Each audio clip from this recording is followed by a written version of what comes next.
6. Facing Nathan. Of course not. The time isn't right. Eric picked up the phone and handed it to Emma, who put the call on speakerphone. Emma, where are you right now? Nathan asked. I was afraid the reporters would find me, so I found a place to hide, she answered calmly. So you don't know what Lisa did? Nathan asked in disbelief. What did Lisa do? I don't have good Wi-Fi here, so I haven't been keeping up with the news. What happened? Emma tried to sound curious. Thanks to your manager, Global Entertainment is in crisis. I need you to get back to the office right now to prepare for a press conference. I'm counting on you to clear Global's name. Press conference, she thought. That's just going to be another opportunity for him to pin the blame on me. All right, she said, tired of the whole business. I'm on my way. As she hung up, Eric looked at her with concern and said, I've put my number in your phone. Anytime you need me, just call. Thank you, Mr. Roberts. You can't call me that anymore. I'm your husband, he said, pulling Emma onto his lap. Call me something else, or I won't let you go. She blushed and whispered shyly, My husband.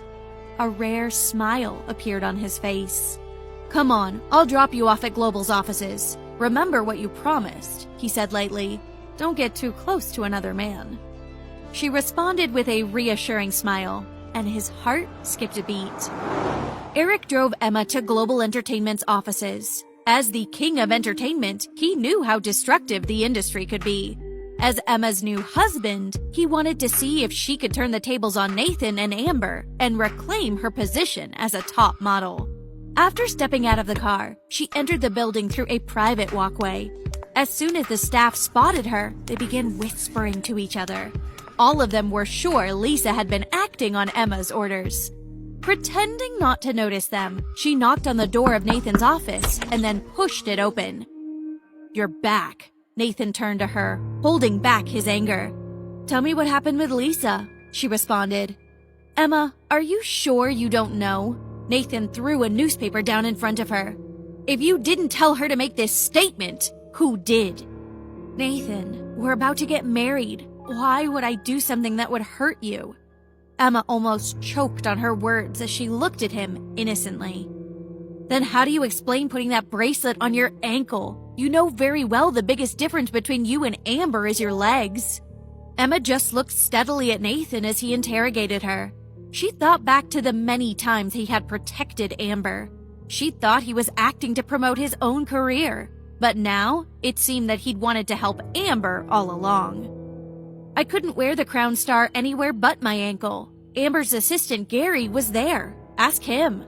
I did ask him. He said you made the decision yourself, Nathan pressed on. But why would you believe him and not me? Emma faked a look of disappointment as she continued to observe Nathan's reactions. Look, the damage is done, Nathan said. And now Bellamy is threatening to sue us for breach of contract. Thanks to your manager, the public is turned against us too. You need to fix this. I can't have this incident hurting my career. Emma, for the sake of Global Entertainment, you have to step up and explain to everyone that your manager created this mess to grab the spotlight, and Global had nothing to do with it. Saying that my manager was responsible is the same as saying I was responsible. You were the one who called me to stand in for Amber at the last minute, Emma cried. Why should I be sacrificed? Because being recognized was clearly your fault. As soon as those words left his mouth, he must have felt that he had gone too far. He forced himself to calm down and reached out to hug Emma, but she just pushed him away. Emma, maybe I was a bit impatient, but please, just this once, okay? After we're married, I promise you this will never happen again. She held back her tears and nodded. All right, I'll do the press conference, but you should know that I'm doing this for you and your career, and there better not be a next time. Yes, I promise there will be no next time. In fact, Nathan was confident Emma would fall for this kind of stunt again and again. That was just the kind of person she was. And once they were married, he would be able to control her even more easily. The press conference will be this afternoon at 3. We'll be meeting soon to go over your script.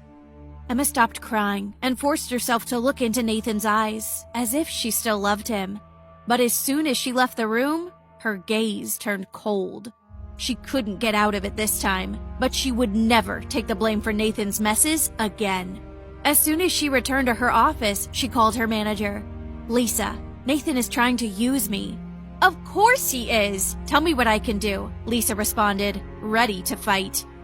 "At 3 p.m., I'm going to announce that I created this mess and then apologize to Global and the public. But right after that, I want you to anonymously release the photos of Nathan and Amber together at the hospital."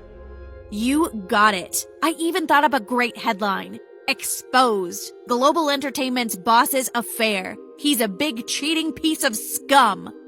Emma couldn't help laughing, but then she began to apologize. "I'm so sorry for dragging you into this." "Emma, as long as you're willing to fight, I'll help you do anything you want. And not only that, I'm planning to turn you into an international supermodel."